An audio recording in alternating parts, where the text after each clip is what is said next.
Prenons notre passage en ce jour dans le livre de Marc 11. Soyez bénis, chers frères et sœurs. Alléluia. Marc 11. Lorsqu'ils approchaient de Jérusalem et qu'ils furent près de Bethphagée et de Béthanie, vers la montagne des Oliviers, Jésus envoya 2 de ses disciples en leur disant, allez au village qui est devant de vous. Dès que vous y serez entrés, vous trouverez un ânon attaché, sur lequel aucun homme ne s'est encore assis. Détachez-le et amenez-le. Si quelqu'un vous dit, pourquoi faites-vous cela? Répondez, le Seigneur en a besoin, et à l'instant, il le laissera venir ici. Les disciples étant allés trouver l'ânon attaché dehors près d'une porte au contour du chemin, et ils le détachèrent. Quelques-uns de ceux qui étaient là leur dit, que faites-vous? Pourquoi détachez-vous cet ânon? Et répondit comme Jésus l'avait dit, et on les laissa aller. Ils amenèrent à Jésus l'ânon sur lequel ils jetaient leurs vêtements, et Jésus s'assit dessus. Beaucoup de gens étendirent leurs vêtements sur le chemin, et d'autres des branches qu'ils coupaient dans les champs. Ceux qui précédaient et ceux qui suivaient Jésus criaient Hosanna, béni soit celui qui vient au nom du Seigneur, béni soit le règne qui vient, le règne de David, notre Père, Hosanna, dans les lieux très hauts. Jésus entra à Jérusalem dans le temple. Alléluia. Et quand nous partons dans le livre de Matthieu 21, on a un autre indice ici. On dit, Matthieu 21 à partir du verset 1, lorsqu'ils approchaient de Jérusalem et qu'ils furent arrivés à Bethphagée, vers la montagne des Oliviers, Jésus envoya 2 disciples en leur disant, allez au village qui est au-devant de vous, vous trouverez aussitôt une ânesse attachée et un ânon avec elle, détachez-les et amenez-les-moi. Donc ici, dans Marc, on nous fait savoir que c'était seulement qu'un ânon, mais dans le livre de Matthieu, on nous parle d'une ânesse et d'un ânon. Voilà. Chers frères, c'est là la différence. Aujourd'hui, mon thème, je voudrais parler de la mission de l'Église. Alléluia. Nous allons rester beaucoup dans la mission. Alléluia. La mission de l'Église. Et ce texte que nous voulons de lire est vraiment promoteur. Alléluia. On nous dit, Jésus-Christ de Nazareth voulait aller à Jérusalem.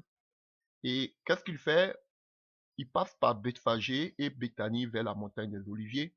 Et il envoie ses disciples 2 à 2 et leur dit, allez dans tel village au-devant de vous, et dès que vous serez entrés, vous trouverez un ânon, ou bien un ânon avec son ânesse, attachez et détachez-les et amenez-les-moi. Et il partit là, et il vit que, alléluia, tout était comme Jésus l'avait dit. Les gens se sont opposés, mais ils ont dit que le maître en avait besoin. Ils ont détaché l'ânon et ils ont laissé l'ânon partir. Le thème de ce message, c'est, alléluia, la mission de l'Église. J'en ai parlé déjà dans la vidéo précédente. Alléluia. Et nous continuons sur cette lancée. Et nous savons que ici, Jésus avec ses disciples, je peux parler de la marche de l'Église si vous voulez pour d'autres. Alléluia. Jésus avec ses disciples, il avait des gens qu'il avait appelés. Et la Bible nous dit que Jésus avait, alléluia, un objectif. C'était de quoi? De rentrer à Jérusalem. Alléluia. Et pour autant, que signifie Jérusalem? On sait que Jérusalem, c'est signification. Jérusalem, pour beaucoup, c'est la fondation. La ville qui a été fondée sur la crainte parfaite de Dieu. La ville de paix. Alléluia. Qui est une image aussi, alléluia, du royaume millénaire. Qui est une image aussi du royaume des cieux. Parce qu'on nous parle de la Jérusalem céleste. Alléluia. Donc, le but de Jésus avec ses disciples, c'était la gloire à venir. La nouvelle Jérusalem. Alléluia. Pas physique, mais céleste. C'était l'enlèvement. C'était le royaume, qu'on appelle, le temps que l'Église passera dans, qu'on appelle, là-haut, avec le Seigneur. La Jérusalem est l'image de là où nous avons la paix, nous avons la liberté et la délivrance. La Jérusalem, c'est le lieu fondé par Dieu lui-même, là où il réside, ou là où il siège, comme nous dit le livre de l'Apocalypse. Alléluia. La Jérusalem, c'est un lieu de restauration. Alléluia. Un lieu de délivrance. Alléluia. La Jérusalem, alléluia, c'est l'image du repos. Voilà. Donc, nous les chrétiens, nous serons enlevés pour être récompensés, être dans le repos. Alléluia. Et la Bible dit que nous allons aussi, à partir de Jérusalem, nous allons régner. Alléluia, ici-bas, pendant 1000 ans. Et pour toujours même, pas pour 1000 ans seulement. Alléluia. Donc, vous voyez, chers frères et sœurs, c'était la destination finale pour le Seigneur. C'était la vision du Seigneur. Il voulait entrer, il voulait que tous ses disciples, ces personnes qui ne connaissent pas le Seigneur, c'était sa vision, que toute la terre attende parler de la part du Seigneur. Et pour cela, il voulait que qu'on appelle des âmes soient gagnées. L'anneau ici est l'image des âmes qui ne sont pas converties, qui sont liées par le diable.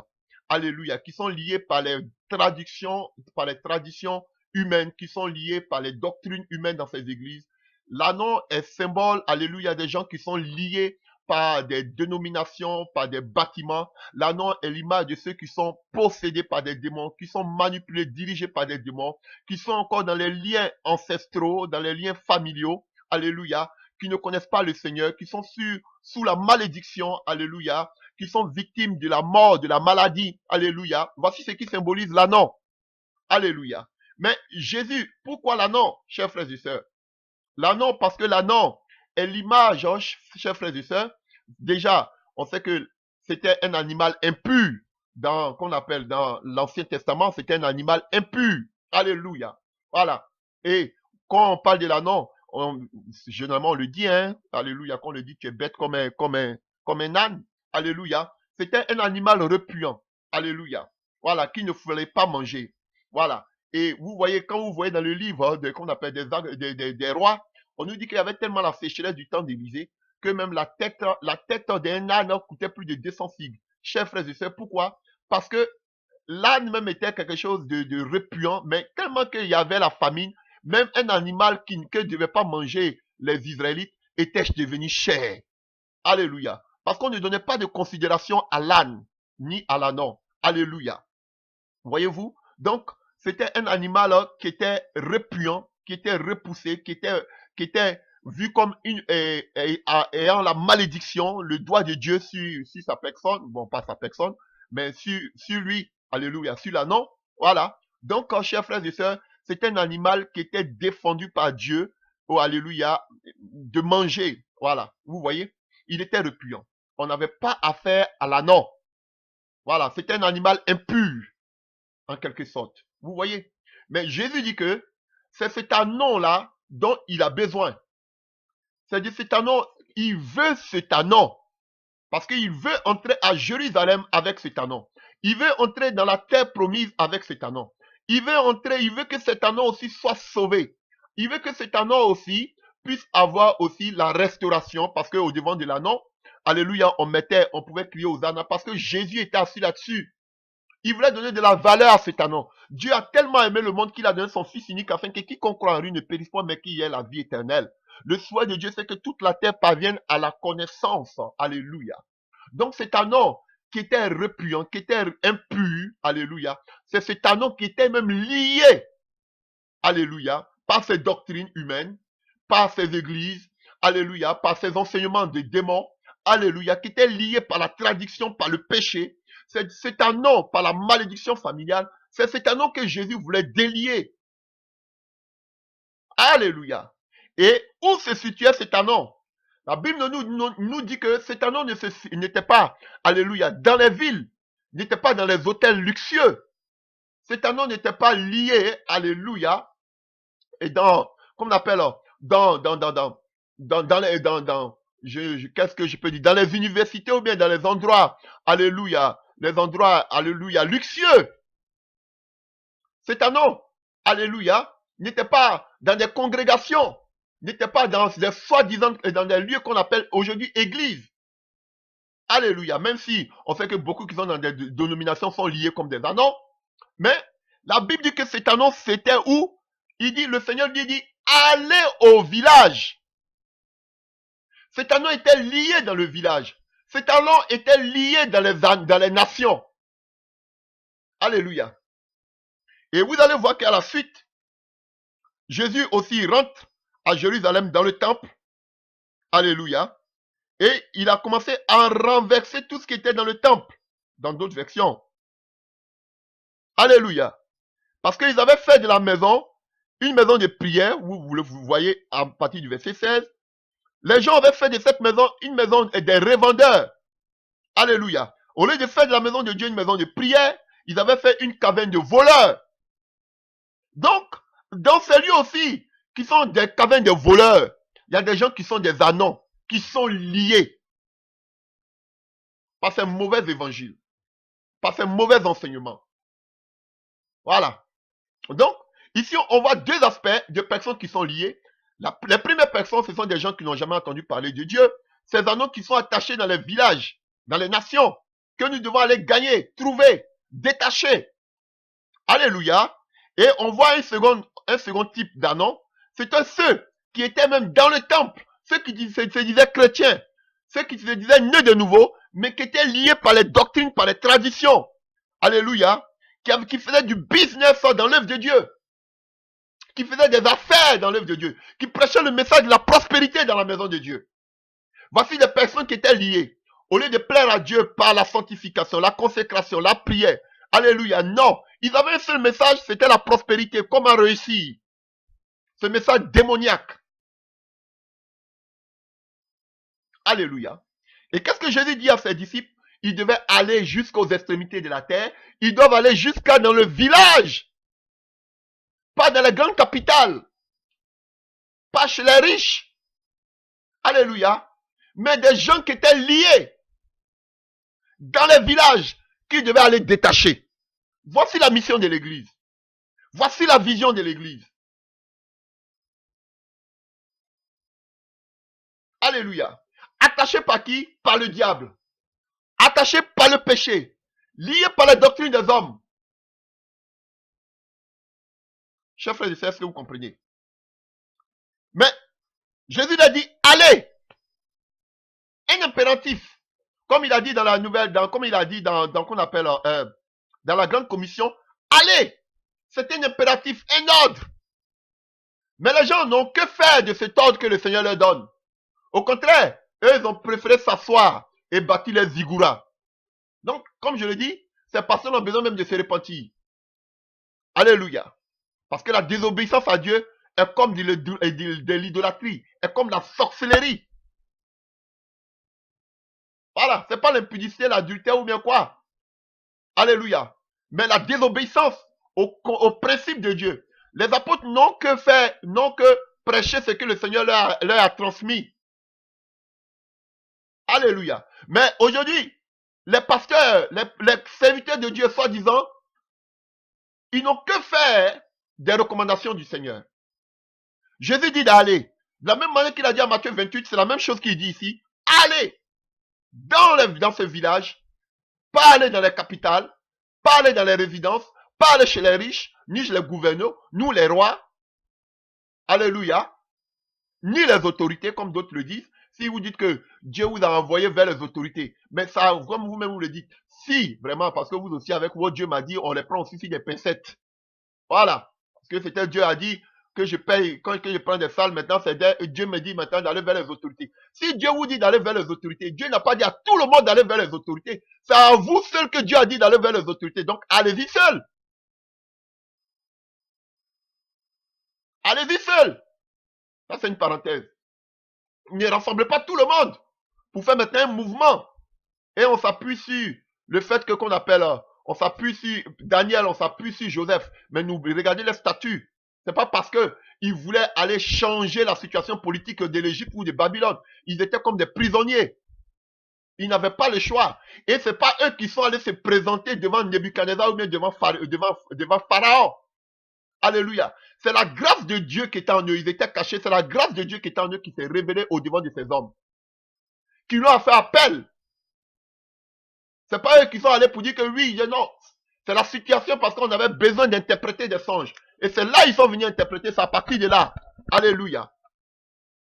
Ils n'étaient pas là au devant. Ils n'étaient pas tous les jours là. Non. Alléluia. Ça, c'était une parenthèse. Une parenthèse. Alléluia. Donc, il devait aller au village. Au village. Là où les gens, comme Paul le dit, où les gens n'ont jamais entendu parler de la parole de Dieu. Où ils n'ont jamais entendu parler de Christ. C'est là que lui, il s'en va. C'est là qu'ils doivent aller libérer l'anneau. Qui était lié. Aujourd'hui, combien de personnes obéissent à cette parole? Combien de personnes vont dans les villages? Combien de personnes vont dans les coins, dans les lieux reculés pour aller annoncer l'évangile, pour aller libérer les anneaux? Ces animaux impurs, ces animaux damnés. Ces gens qui sont sans qu'on appelle sans lumière. Combien de personnes aujourd'hui vont libérer les anneaux de les liens par la richesse de l'évangile, par la démonstration de la puissance de Dieu? Combien de personnes aujourd'hui y vont? On ne les voit pas. Mais ils sont là sur les chaînes de télévision. Ils sont là sur les pupitres. Ils sont là sur les Facebook en train de discourir, en train d'amuser la galerie.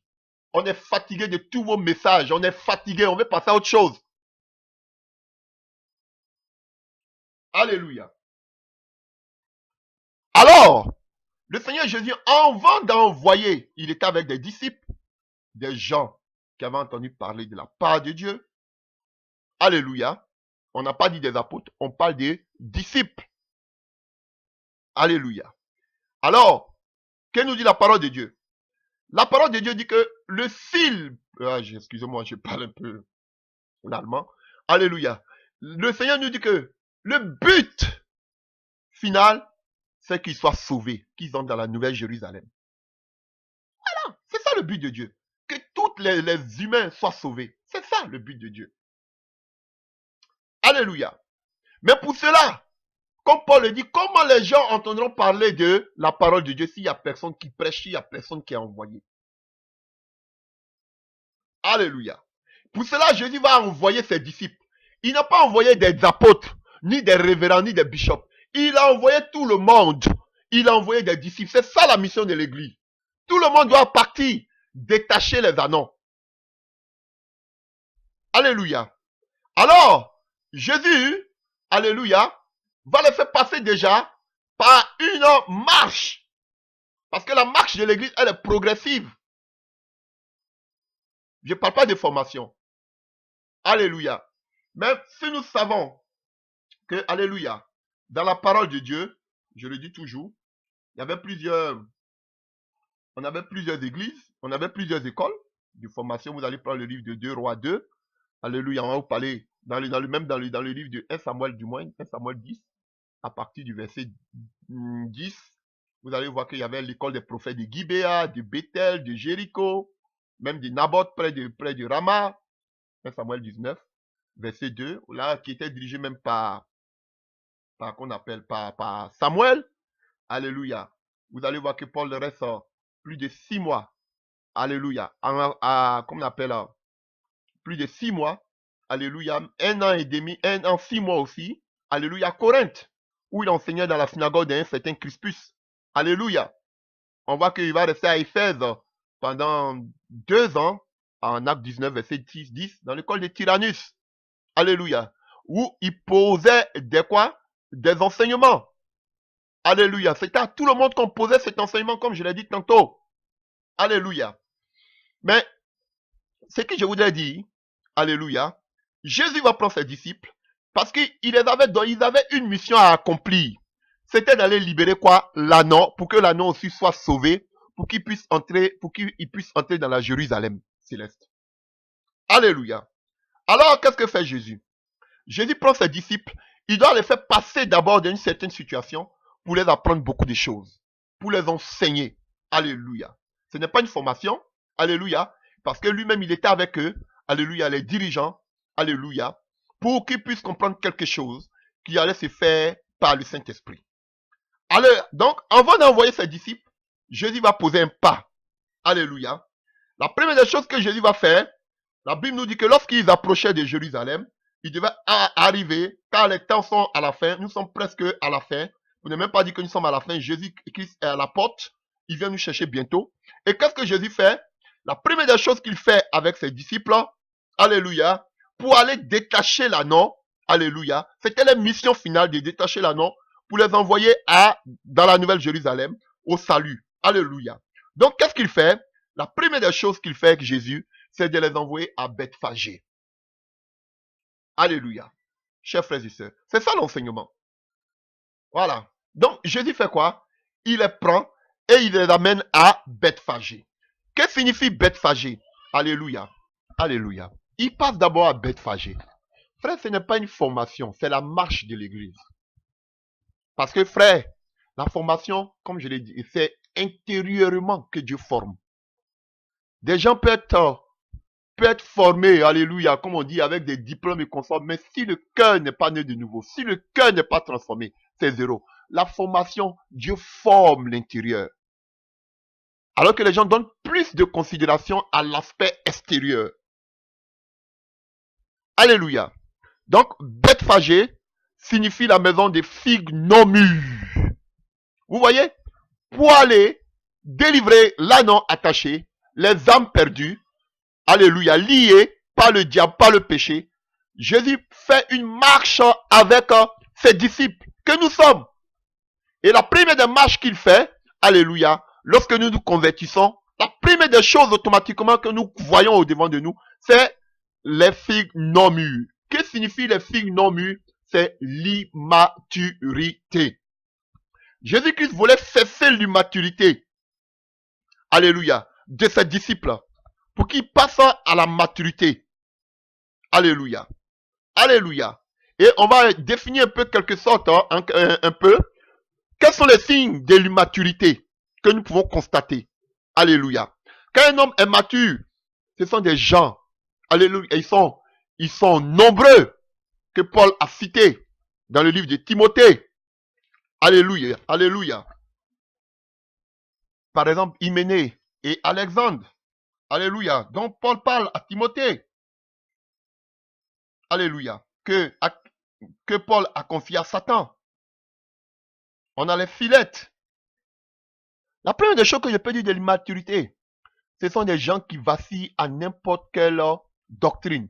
Ils ne sont pas enfermés, assis, alléluia, dans la parole, alléluia. Et quand, alléluia, ce sont des gens, alléluia, des personnes qui ont fait naufrage par rapport à la foi, qui font naufrage par rapport à la foi si rapidement, alléluia, à cause des choses de ce monde, alléluia, des filettes, des homogènes, alléluia, qui abandonnent Paul à cause de la souffrance, à cause des chaînes. Voici l'immaturité. Donc, Jésus savait que tout cela devait arriver. Les persécutions, les difficultés. Il fallait qu'il les enlève dans l'immaturité pour comprendre les choses que l'appel de Dieu, celui qui doit suivre le Seigneur, doit porter sa croix. Alléluia. Et doit abandonner les choses de ce monde. C'est l'immaturité. Alléluia. Et quand vous prenez le livre de 3 Jean, alléluia, Jean va nous parler de Diotrephe, des gens immatures, qui aiment prendre la première place. Alléluia. Voilà. Qui aiment prendre la première place dans les assemblées, qui veut se faire voir, des gourous, qui donnent plus l'accès à l'extérieur qu'à l'intérieur. Chers frères et sœurs. Donc, ce sont des gens, alléluia, qui aiment le pouvoir. Ça, c'est l'immaturité, ça. Qui veut se faire voir, qui veut chercher à prendre le micro, qui cherche à passer devant. Voici l'immaturité. Jésus avait besoin de tailler l'immaturité en eux. Alléluia. Il y a beaucoup de signes de l'immaturité que je peux mentionner. Alléluia. Et une belle parabole qui nous décrit, qui nous dépeint l'immaturité. Alléluia. Frère, tu veux aller délivrer les âmes, tu dois sortir de l'immaturité. Chers frères et sœurs. Alléluia. Parce que quand la gloire du monde va arriver, alléluia, tu vas te détourner pour les choses de ce monde. Beaucoup ont abandonné Paul à cause des choses de ce monde. Alléluia. Alléluia. Voilà. On a la parabole du semeur. Voici une image de quelqu'un qui est immature. On peut prendre dans le livre de Matthieu 13, à partir du verset 18. Vous donc écoutez ce que signifie la parabole du semeur. Lorsqu'un homme écoute la parole du royaume et ne la comprend pas, donc, quelqu'un qui est immature, c'est quelqu'un qui ne comprend pas la parole. Le malin vient et enlève ce qui a été sémé dans son cœur. Cet homme est celui qui a reçu la semence le long du chemin. Celui qui a reçu la semence dans les endroits pierreux, c'est celui qui attend la parole et la reçoit aussitôt avec joie. Mais il n'y a pas de racines en lui. Donc, quelqu'un qui est immature, c'est quelqu'un qui n'a pas de racines en lui. Alléluia. Alléluia. Alors, allons-y rapidement dans le livre de Psaume 92. Alléluia, à partir du verset 8. On y dit quoi? Si les méchants croissent comme l'herbe. Alléluia. Donc, on nous dit ici que le méchant, il croît comme l'herbe. Alors que l'herbe, on les coupe et on les jette dans le feu. Alléluia. Allons-y un peu plus loin, mais on nous dit quoi?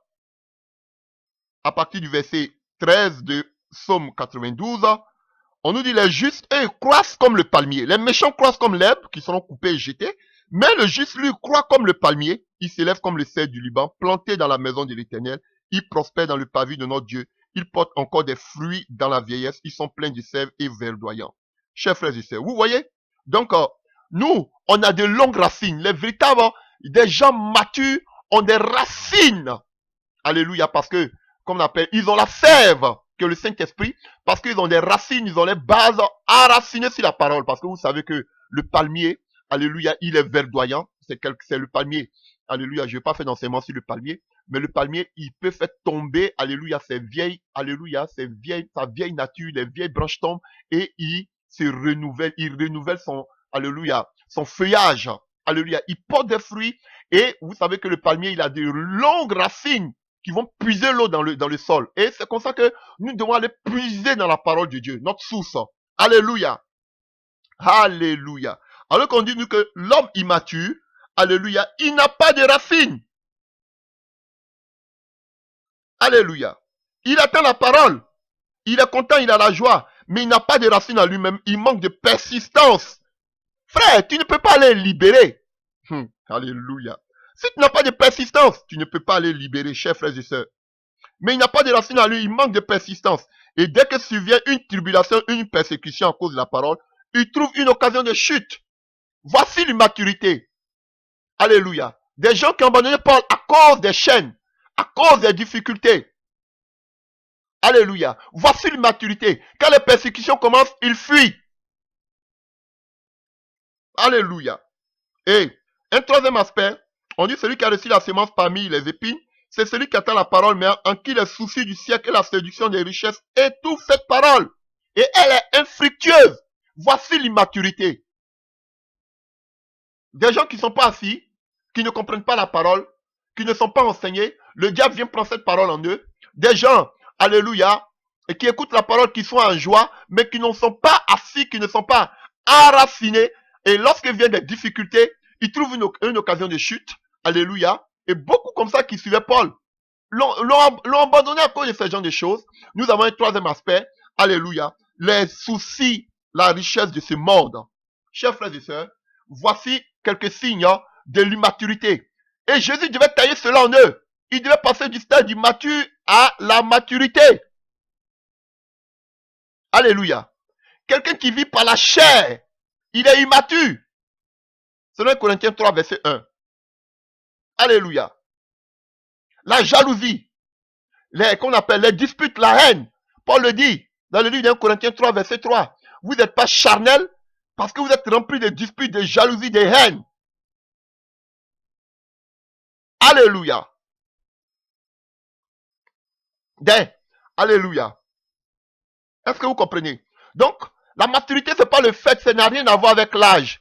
Tu peux avoir 50 ans, 60 ans, être dans une église, mais être immature. Parce que tu ne comprends pas les choses de l'esprit. Alléluia. L'immaturité, c'est se faire voir. L'immaturité, c'est s'attacher aux aspects extérieurs. Mais quelqu'un qui est immature, alléluia, il ne regarde pas plus à l'intérieur, à la transformation intérieure de sa vie, mais il regarde aux choses matérielles, aux choses extérieures. Ils aiment le spectacle, ils aiment le bruit. Alléluia. Alléluia. Quand tu es immature, tu es un enfant. On le voit dans le livre de Galates 4 à partir du verset 1. Or, aussi longtemps que l'héritier est enfant, je dis qu'il ne diffère en rien d'un esclave. Donc, tu es comme un esclave. Alléluia. Quoi qu'il soit le maître de tout, mais il est sous des tuteurs et des administrateurs jusqu'au temps marqué par le Père. Nous aussi, de la même manière, lorsque nous étions enfants, nous étions sous l'esclavage des rudiments de ce monde. Donc, quelqu'un qui est immature, c'est quelqu'un qui est dans le rudiment de ce monde. Frère, on peut confier des talents à des enfants, mais l'héritage, on le confie à des fils. Chers frères et sœurs, tu ne peux pas, tu es un enfant, tu ne peux pas aller délivrer une âme. Parce que le combat, il est coriace. Alléluia. Et si tu es un enfant, tu ne peux pas aller délivrer, tu ne peux pas aller libérer. Alléluia. Ce ne sont pas des enfants qui vont à la guerre, ce sont des hommes. Quelqu'un qui est immature, c'est quelqu'un qui aime les rudiments du monde, qui se laisse séduire facilement, qui manque de discernement. Voici quelqu'un qui est immature, il n'a pas de discernement. Alléluia. C'est quelqu'un qui aime boire le lait fermenté. Alléluia. Du lait frélaté. Voilà. Et des passages le disent. Je peux prendre 2 passages si vous voulez. Prenons rapidement et que nous avançons. Hébreux 5 à partir du verset 12. Vous êtes devenus lents à comprendre. Un enfant, c'est quelqu'un qui comprend lentement. Vous, en effet, qui depuis longtemps devrez être des maîtres, vous avez encore besoin qu'on vous enseigne les premiers rudiments des oracles de Dieu. Pourquoi? Parce qu'il ne peut pas comprendre les rudiments de Dieu, parce que comme on a lu tout à l'heure dans le livre de Galates 4, ils aiment les rudiments du monde. Il y a les rudiments de Dieu, de la parole, et il y a les rudiments du monde. Mais si tu aimes les rudiments du monde, c'est sûr que tu ne peux pas comprendre les rudiments de Dieu. Alléluia. Des oracles de Dieu. Vous êtes venus à avoir besoin du lait et non d'une nourriture solide. Or, quiconque en est au lait n'a pas l'expérience de la parole de justice, car il est un enfant. Mais la nourriture solide, elle est pour les hommes faits, pour ceux dont le jugement est exercé par l'usage à discerner ce qui est bien, ce qui est mal. La différence, la maturité, alléluia, quelqu'un qui est mature, c'est quelqu'un qui a le discernement de la parole. Il doit savoir que cet enseignement-là, ça ne vient pas de Dieu, pas l'esprit. Alléluia. Vous qui êtes pris à n'importe quel vent de doctrine, d'enseignement, c'est parce que vous êtes des enfants. Mais quand tu es mature, tu dois savoir que cette parole ne vient pas de Dieu. Cet enseignement n'est pas de Dieu. Alléluia. Donc, beaucoup généralement de ceux qui sont dans les églises sont des enfants. Alléluia. Ce sont des bébés. Parce qu'ils ne comprennent pas véritablement la véritable doctrine, la véritable parole de Dieu. Alléluia. Un homme mature, selon Timothée 4 aussi, doit être un modèle. Doit être un homme équilibré. Doit être quelqu'un qui vit dans l'intimité. Doit être quelqu'un qui est rempli de la puissance de Dieu. Qui ne marche pas selon les rudiments, les conseils des hommes, mais qui se laisse enseigner, diriger par le Saint-Esprit. Qui se laisse conduire par le Saint-Esprit. Alléluia. Ils avaient besoin de tout ça. Alléluia, pour aller libérer des âmes. Oh, merci Jésus. 1 Pierre 2, à partir du verset 2. Alléluia. Il y a parmi vous le peuple de faux prophètes, et il y aura de même parmi vous de faux docteurs, qui introduisent des sectes pernicieuses et qui, régnant le maître qui les a rachetés, attireront sur eux une ruine soudaine. Plusieurs les suivront dans leur dissolution, et la voix de la vérité sera calomniée à cause d'eux.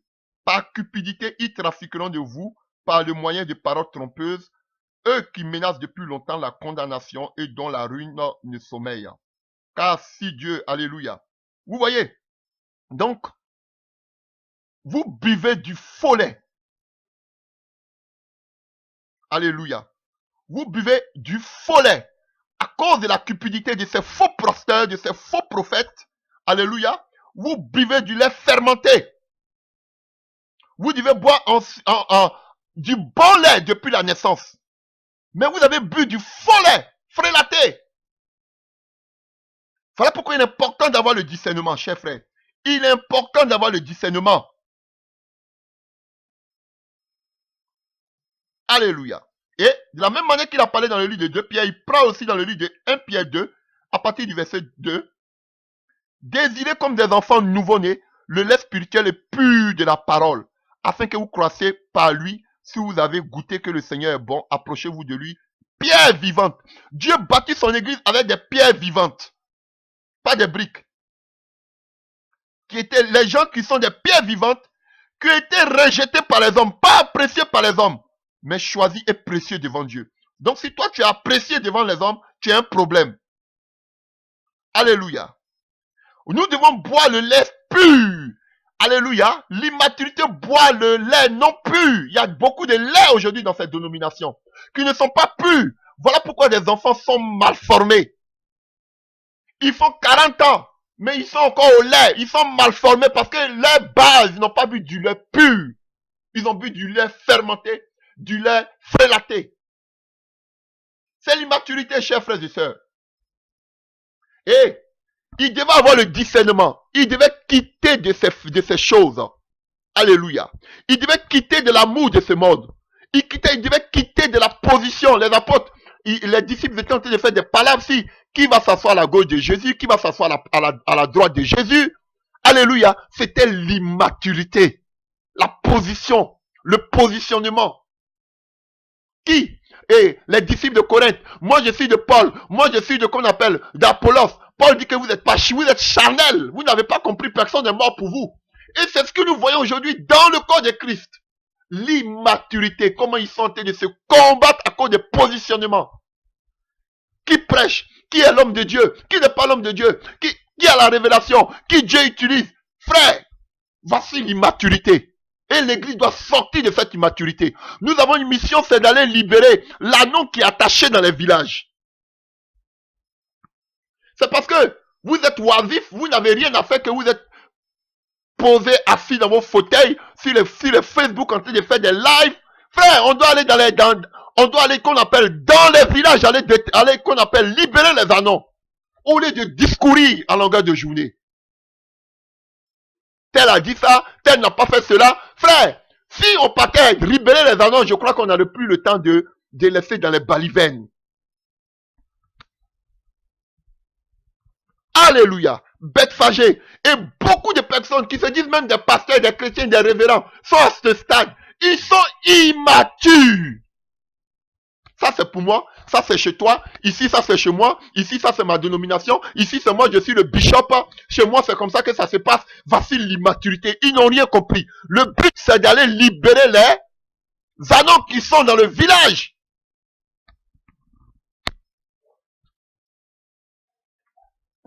Alléluia. C'était pas de s'asseoir. Paul, Pierre du moins, avec les disciples, Pierre, sur la montagne de transfiguration, il voulait faire qu'on appelle, là, un temps propre, là, un temps pour Élie, un temps pour Moïse. Voici l'immaturité. Beaucoup sont des immatures. Ils ont 10 000 membres, 50 000 membres, mais ils sont eux-mêmes immatures parce qu'ils n'ont pas compris la vision de Dieu. D'aller jusqu'aux extrémités de la terre, dans les villages, dans les recoins, aller libérer les anneaux attachés.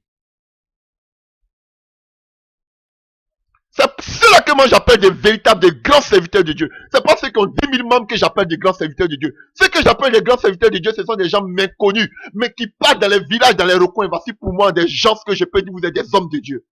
Vous là, vous êtes des plaisantins. Même si vous êtes 10 000 personnes.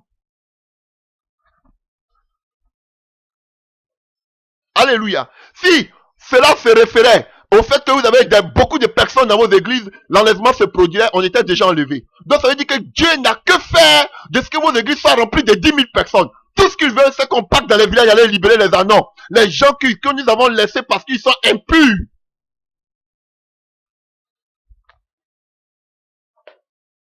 Alléluia. Voilà, vous les respectez parce qu'ils ont des grands bâtiments, mais ils n'ont rien compris de la vision de la grande commission. Ils sont assis des gourous. Ils vont là maintenant là, toujours chercher des messages à donner pour endormir le peuple. Toujours à de prêcher, ils n'enseignent rien. Alléluia. Et quand vous prenez juste au verset 12 de Marc 11, nous revenons sur notre texte, on nous dit que Jésus-Christ, le lendemain après, qu'il fut sorti de Béthanie, on arrivera là, Jésus eut faim. Apercevant de loin le figuier qui avait des feuilles, là même j'en reviendrai, parce qu'on parle de Béthanie maintenant. Alléluia. Alléluia. Béthanie. Et de là, on nous dit quoi? Après Bethphage, qui est l'immaturité dans laquelle l'église doit sortir parce qu'on n'a rien compris. Nous sommes tous des immatures parce qu'on n'a pas compris même la vision qui est d'aller détacher la non. Voilà. Quelqu'un qui veut établir qu'on appelle ses églises, ses bâtiments et consorts, c'est que lui-même il est à Bethphagée, il n'a rien compris. C'est pas la vision. La vision, c'est d'aller dans les villages, aller libérer les anons. Voilà. C'est pas de dire j'ai 10 000 membres, j'ai 10 000 églises. Allons-y. Si c'était à cela pour l'enlèvement, c'est qu'on était déjà tous enlevés. C'est que Dieu n'est pas dedans. Allons-y. Vous tous qui remplissez les 10 000 membres qui remplissaient les églises, sortez, on va aller tous dans les villages aller annoncer l'évangile. Je prie au nom de Jésus que la persécution s'abatte sur l'église. C'est mon souhait le plus ardent. Pourquoi on ferme vos bâtiments là? Vous êtes en train de vous grossissez là comme des porcs. Gros ventre. Je vous dis, vous avez tous dévié la vision de Dieu.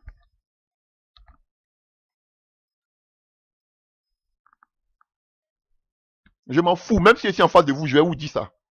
Je m'en fous. Voilà. Alléluia.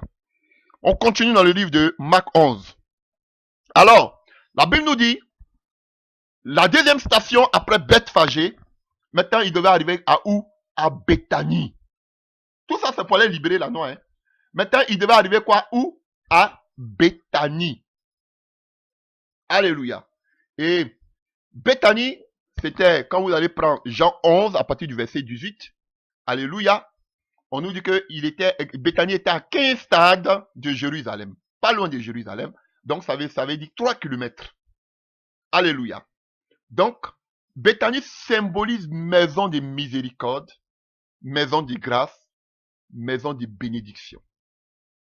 Alléluia. Chers frères et sœurs, Béthanie, c'est le lieu où on manifeste les fruits de l'esprit. Le premier aspect, Jésus devait les faire sortir d'abord de l'immaturité, qu'il tue en eux les choses des désirs de la chair. Maintenant, la deuxième des choses qu'il doit faire quand on est chrétien, c'est la marche de l'église. Quand tu arrives en Christ, Dieu taille d'abord les choses du monde en toi, les trucs de l'enfantillage, les trucs de l'Égypte. Alléluia. Et maintenant, qu'est-ce qu'il crée en toi? Les fruits de l'esprit. Très important. Et on sait que à Béthanie, maison de miséricorde, maison de grâce, maison de bénédiction, alléluia, on sait que, ou bien la maison de misère, de tristesse, d'autres le diront, ou des affligés. Pourquoi? Parce que vous allez voir que c'est un lieu où Jésus se reposait, alléluia, où il avait la paix, donc c'est un fruit de l'esprit. Et vous allez voir que c'est à Béthanie que Jésus-Christ, on nous dit que le disciple que Jésus aime, non, Lazare, en Jean 11, on nous dit, les sœurs Marie ont envoyé des gens vers Jésus pour dire que celui que tu aimes est malade. Donc, Jésus manifestait le premier fruit de l'amour, le premier fruit de l'esprit, qui était l'amour. Il aimait Lazare. Il est venu aussi là parce qu'il avait le repos, la paix, un fruit de l'esprit. C'est là que Jésus rempli de compassion. Je n'ai pas vu Jésus pleurer quelque part. C'est là seulement que Jésus-Christ pleura. À Béthanie. Par compassion, par amour. Alléluia. Et quand vous allez prendre le livre de Luc, lorsqu'on fait qu'on appelle l'étude du Nouveau Testament, Luc dépeint Jésus-Christ comme étant l'ami des gens de mauvaise vie. Et vous allez voir qu'à Béthanie étaient rassemblés tous les gens de mauvaise vie. Mais c'est là qu'il aimait aller, là où il y a les gens de mauvaise vie, Béthanie. La maison de miséricorde, la maison de grâce, alléluia, la maison des qu'on appelle des misérables, des tristesses. C'est là que Jésus et Christ allaient dormir. Il ne partait pas dormir dans les hôtels 5 étoiles. Alléluia, la preuve, il est né d'une crèche. Il ne partait pas vers les riches, vers les grands. Alléluia. Il ne partait pas dormir n'importe où. Il partait dormir là où il y avait des prostituées. Parce que la femme qui a vexé l'albâtre, on fait allusion à la sœur qu'on appelle, dans le livre qu'on appelle de Matthieu 26, Marc 14 aussi, verset 3, vous allez le voir. Celle qui a versé l'huile, alléluia, sur la tête de Jésus. On nous disait, selon Jean 11, que c'était la sœur, alléluia, qu'on appelle de Lazare, qui était une ancienne prostituée. Donc Jésus-Christ partait auprès des prostituées à Béthanie, des gens de mauvaise vie. Et on nous dit que il entrait dans la maison de quoi? Dans Matthieu 26. Il entrait dans la maison de Simon le lépreux. Donc, alors que la lèpre était une maladie, les gens définissaient la lèpre comme étant le doigt de Dieu, une malédiction. Mais là où il y avait la malédiction, Jésus entra dans la maison d'un lépreux. Alléluia, qu'on appelle Simon le lépreux. Donc, à Béthanie, on avait les lépreux, des gens qui étaient maudits par Dieu. À Béthanie, on avait les prostituées, des gens qui devaient être lapidés par Dieu. Alléluia. Et qu'on appelle, à Béthanie, on avait un homme qui était malade, qui s'occupait des malades comme Lazare, jusqu'à il est mort. On devait l'enterrer. Mais Jésus-Christ a allé là où il sentait. Les gens même disent, c'est ça même dit que ça fait 4 jours, il est dans le tombeau, il sent. Mais c'est là que Jésus pouvait aller. Frère, si tu n'as pas l'amour, est-ce que tu peux aller dans un cimetière, ouvrir un tombeau pour sentir l'odeur d'un homme mort? Alléluia. Un corps qui était déjà en décomposition. Même ses sœurs disent qu'il sent déjà. Si tu n'as pas l'amour, si tu n'as pas les fruits de l'esprit, tu ne peux pas aller délivrer des âmes, tu ne peux pas aller délivrer l'anneau. Chers frères et sœurs, alléluia, est-ce que vous comprenez la révélation? Oh, alléluia. C'est là que Jésus-Christ aimait aller, pour manifester l'amour. Tu n'as pas l'amour, tu es sorti de l'immaturité, tu dois avoir l'amour pour aller jusqu'aux extrémités de la terre. Frère, si tu n'as pas l'amour des âmes, tu ne peux pas aller jusqu'à dans les fins recoins de la terre pour aller annoncer l'évangile. Chers frères, on a fait, par la grâce de Dieu, on a parcouru les villages. Tu arrives, tu vois des gens qui sentent. Je vous dis, qu'un seul vêtement, qui ne se brosse même pas. Mais tu dois lui dire que Jésus-Christ t'aime. Tu vois des gens qui ont la lèpre. Tu vois des gens qui sont malades, qui ont des gales.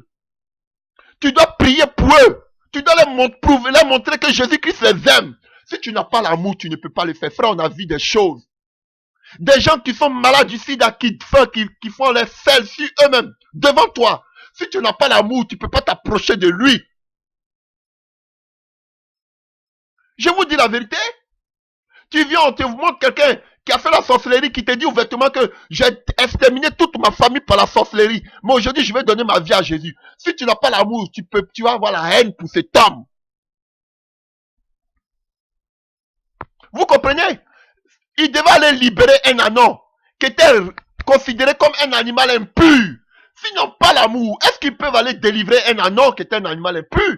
Voilà pourquoi Paul, dans le livre des Actes, dit, quand lorsqu'on lui montre des animaux impurs, il dit que lui ne peut pas manger de ça. Ça, il ne peut pas. Mais Dieu lui dit, ce que je déclare plus, ne déclare pas ça impur. Si Pierre n'avait pas l'amour, c'est lorsqu'il est arrivé chez le Corneille, qu'il a vu l'esprit descendre, c'est en ce moment-là. C'est en ce moment-là seulement qu'il dit, ah, dans le don de Dieu là, c'est pour tout le monde. Sinon, il se disait, mais comme un païen. Hein? Parce qu'il n'avait pas l'amour. Pierre n'avait pas l'amour.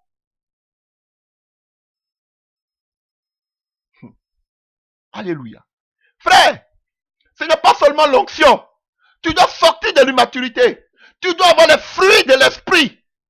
Sinon, tu ne peux jamais aller. Comment tu vas aller jusqu'à dans les hôpitaux, prier pour les malades, tu les vois. Si tu n'as pas l'amour, la salle pue. Tu vois les urines partout. Tu les vois maigreler. On te dit qu'il a la tuberculose. Des maladies contagieuses. Si tu n'as pas l'amour, comment tu pourras? Si Jésus n'avait pas l'amour, il ne pouvait pas dire ouvrez le tombeau. Hein? Cadavre, odeur de cadavre. Même les gens de sa propre famille disent que c'est pas possible. Ils sentent. Jésus dit ouvrez. S'il n'avait pas l'amour, c'est dans ce lieu-là que Jésus trouvait le repos. Il n'avait pas le repos auprès des riches. Il n'avait pas de repos aujourd'hui dans les grands bâtiments, dans les grandes dénominations. Mais il se plaisait en compagnie des gens de mauvaise vie. La preuve, il entra chez Zachée, ce collecteur d'impôts, chez des gens de mauvaise vie. Les pharisiens disaient, mais lui là, il va toujours chez des gens de mauvaise vie. Est-ce qu'il n'a pas une copine là-bas, lui là? Il est bizarre.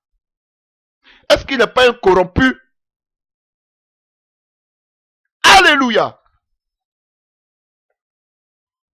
Avons-nous l'amour des âmes? Non, nous avons l'amour pour les gens seulement qui viennent dans nos communautés, dans nos dénominations. Chers frères et sœurs, tu vas arriver dans des coins où ils n'ont même pas quelque chose à manger. Frère, là-bas, on voit que l'église n'a pas l'amour. Pourquoi? Et combien de vous, d'entre vous, partent aujourd'hui dans les villages? Pourquoi? Parce que là-bas, il n'y a pas de dîmes. Parce que là-bas, il n'y a pas d'offrande. Au contraire, quand nous partait dans les villages, frère, c'est toi-même quand tu as ton habit, tu les donnes. Qu'est-ce qu'ils viennent? Ils viennent et puis te disent, oh, voici une poule que j'ai pour toi. Vraiment, ce que Dieu a fait par vous. Vraiment, ils viennent, ils vont te donner même des ignames. Ils vont te donner des bananes. Si tu n'as pas l'amour de Dieu, tu ne pourras pas aller là-bas. On paye nous-mêmes notre transport pour aller dans ces villages. On paye nous-mêmes le carburant. Pourquoi on appelle pour mettre ça dans les moteurs là, je ne sais pas, des moteurs là, pour qu'il y ait l'électricité. Pourquoi on puisse nous attendre dans les micros. On soutient même ceux qui sont malades. On aide même le pasteur pour les nouveaux convertis, avec financièrement.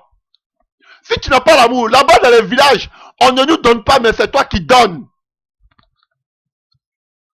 Si tu n'as pas l'amour, comment tu vas le faire? Alléluia. Tu vas dans les villages même, tu arrives déjà, il y a la pluie. Je me souviens même quand on partait, c'était les tourbillons qui venaient. La sorcellerie s'élevait. Si tu n'as pas l'amour, est-ce que des gens qui t'attaquent, toi tu vas venir encore dire que je suis Dieu m'envoie pour vous délivrer? Non. Si tu n'as pas l'amour. Beaucoup de soi-disant serviteurs de Dieu n'ont pas l'amour. Voilà pourquoi ils sont cloîtrés dans les quatre murs qu'ils appellent l'église. C'est là-bas. Il y a plus de joie de donner que de recevoir. Donner là, c'est pas l'argent. Allez-y, donnez ce que vous avez reçu dans les villages. Des gens sont en train de mourir. Des anneaux sont attachés. Voici la mission de l'église.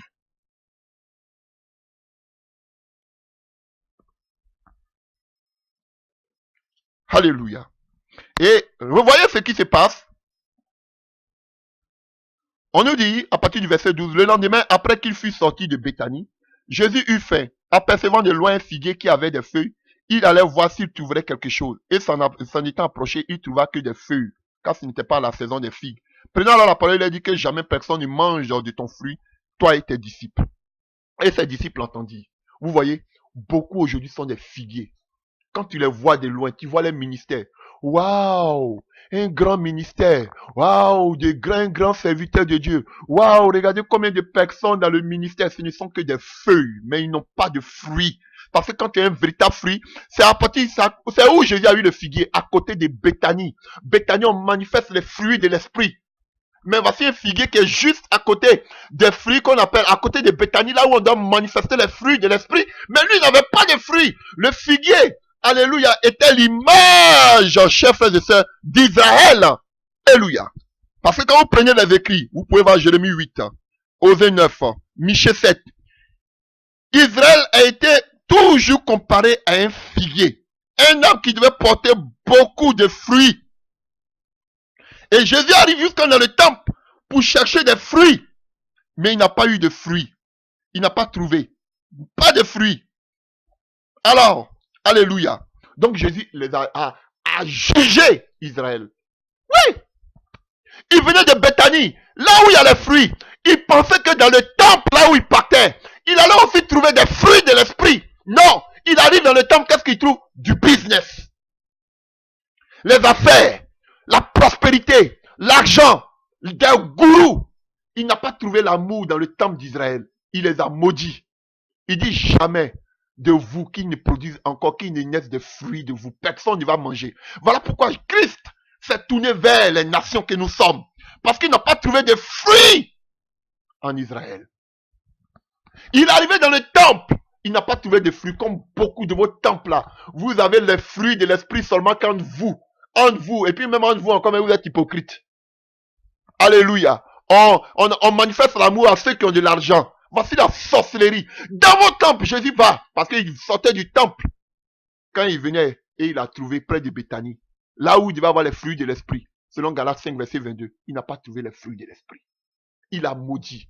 Voilà pourquoi vos ministères, vos églises sont sèches. Entre parenthèses, vos ministères sont secs. Alléluia. Pas de sève. Pas la présence de Dieu. Alléluia. On ne parle pas d'un ministère qui est flamboyant parce qu'il y a 1000 membres. Il y a 10 000 membres. Tu peux avoir 10 000 membres et puis ne pas être dans la vision de Dieu. Et rater le but. Regardez-les généralement. C'est que de milliers de personnes. Parce qu'on pense que voici un homme de Dieu, un serviteur de Dieu, parce qu'il a des grandes églises, milliers de personnes. Regardez même les propres vies. Des hommes morts spirituellement. Aucune saveur de Dieu en eux. Mais pourtant, ils rassemblent des milliers de personnes. Alléluia. Même chose comme Billy Graham, qui rassemblait des millions, si des millions. Aujourd'hui, Illuminati, franc-maçon. Voilà.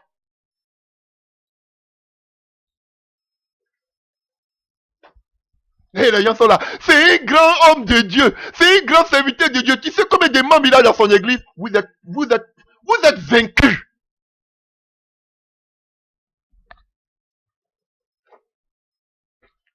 Alléluia.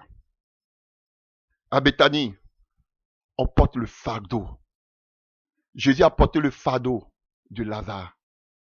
À Béthanie, Jésus a porté le fardeau du lépreux. À Béthanie, si tu n'as pas l'amour, tu ne peux pas porter le fardeau des gens qui ne connaissent pas le Seigneur. Comment veux-tu aller te décharger, aller détacher l'anneau, si tu n'as pas l'amour, le fardeau des âmes? On porte les fardeaux des gens de mauvaise vie à Béthanie. Jésus a porté à Béthanie la mort de Lazare. Si Jésus n'était pas devant le tombeau, Lazare ne ressusciterait pas. Il sentait, mais Jésus a porté le fardeau. Il pleurait, il avait l'amour. Alléluia. Il aimait ces femmes-là, des anciennes prostituées. Il les aimait. Il aimait, alléluia, ces lépreux qui étaient rejetés par tout le monde, par les scribes, qui n'avaient pas le droit d'entrer dans le temple parce qu'il était lépreux. Il devait rester en dehors. Mais Jésus allait jusqu'à dans sa maison. Là où aucun scribe, là où aucun pharisien ne devait entrer. Voilà pourquoi vous voyez toujours les représentants en dehors des villes. C'est là que Jésus nous appelle à porter le fardeau des gens de mauvaise vie, des anons qui sont impurs, là où personne ne veut aller. Jésus n'a pas dit, va libérer l'agneau. Il dit, va libérer cet animal impur qu'on appelle l'agneau. Combien de personnes aujourd'hui ont ce fardeau? Vous avez vos fardeaux seulement pour prêcher des belles paroles sur le net, pour qu'on écoute, pour que vous ayez des milliers de vues. Vous êtes des païens, je vous le dis. Même si vous êtes à la tête de milliers de personnes. Ce n'est pas ça la mission de l'Église. Alors continuons. Et la Bible dit que Jésus-Christ arriva maintenant. Lorsqu'ils approchaient de Jérusalem, il fut près de Bethphagée et de Béthanie. Alléluia. Et vers la montagne des Oliviers. Jésus a tué l'immaturité en eux, les désirs de ce monde en eux. Il a plié pour qu'ils aient les fruits, qu'ils manifestent les fruits de l'esprit. Alléluia.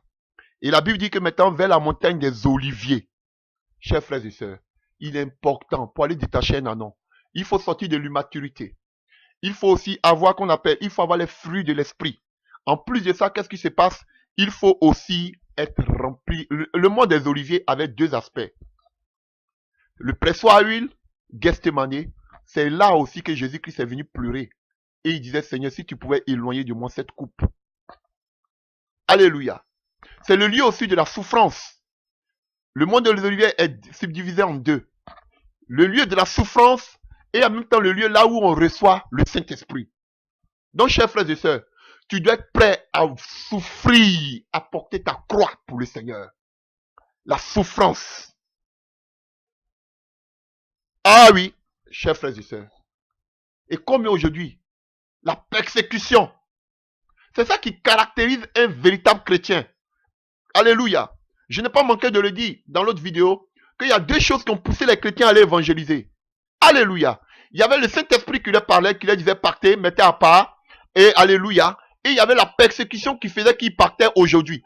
Et voici les deux aspects qu'on ne retrouve pas aujourd'hui dans ces soi-disant églises. Ces soi-disant pasteurs n'écoutent pas le Saint-Esprit. Ils écoutent seulement leurs pensées, leur manière de voir. Ils sont traditionnels, ils sont organisés. Ils n'écoutent pas l'Esprit de Dieu leur parler. Alléluia. Et la deuxième des choses, ils ne sont pas persécutés. Ces églises-là, qui les persécutent aujourd'hui? Tous ces gourous-là, qui les persécutent? Alléluia. Ils n'osent même pas parler de toutes ces calamités qui se passent dans leur pays d'origine et consorts. Ils n'osent même pas dénoncer qu'on appelle les choses qu'on appelle qui sont anti-bibliques. Non. Ils vont vous dire non, on ne se lève pas contre les autorités. Frère, vous voyez un message light, un message tranquille. Oui, alléluia, sois sage. Alléluia, comme si les apôtres étaient sages. Vous êtes sages à votre propre yeux. Mais vous n'êtes pas sages. La sagesse crie dans les rues. Alléluia, chers frères et sœurs. Alléluia. Et on voit ici, en Matthieu 8, en Luc 8, on dit Jésus alla de ville en ville et de village en village, prêchant la bonne nouvelle du royaume de Dieu. Alléluia. Avec lui, il y avait les femmes, les 12 qui étaient là, et quelques femmes qui avaient été guéries d'esprits malins et de maladies. Marie dit de Magala, de qui est sorti 7 démons, la femme de Souza. Alléluia. Suzanne et plusieurs autres l'assistaient. Alléluia. Jésus partait de ville et de village en village. Mais vous partez seulement de ville en ville, vous partez jamais de village en village. Alléluia. Alors, Jésus, verset 9, chapitre 9, Jésus ayant assemblé les 12, leur donna force, pouvoir sur tous les démons, avec la puissance de guérir les malades, il les envoie prêcher le royaume de Dieu et de guérir les malades. Alléluia. C'est ça, ils prêchaient le royaume de Dieu et ils étaient accompagnés de la puissance de Dieu. Alléluia. Frère, et tous ces apôtres, ces disciples de Jésus-Christ, alléluia, ont payé au prix de leur vie. Tous ont payé au prix de leur vie. La persécution. Donc, leur vocation a été coûteuse. Ils sont tous morts de façon tragique. Ils sont tous morts pour l'évangile. Alléluia. J'ai énuméré quelques-uns. On sait que Matthieu, il a souffert le martyre par l'épée en Éthiopie. Marc, il est mort à Alexandrie. C'est ça, Gethsemane. Il est mort qu'on appelle à Alexandrie, après avoir été traîné à travers les rues de la ville. Luc que vous écoutez, le médecin Luc. Alléluia. Il était pendu à un olivier en Grèce. Luc le médecin. Pendu à un olivier en Grèce. Jean fut mis d'une marmite d'huile bouillante. Alléluia.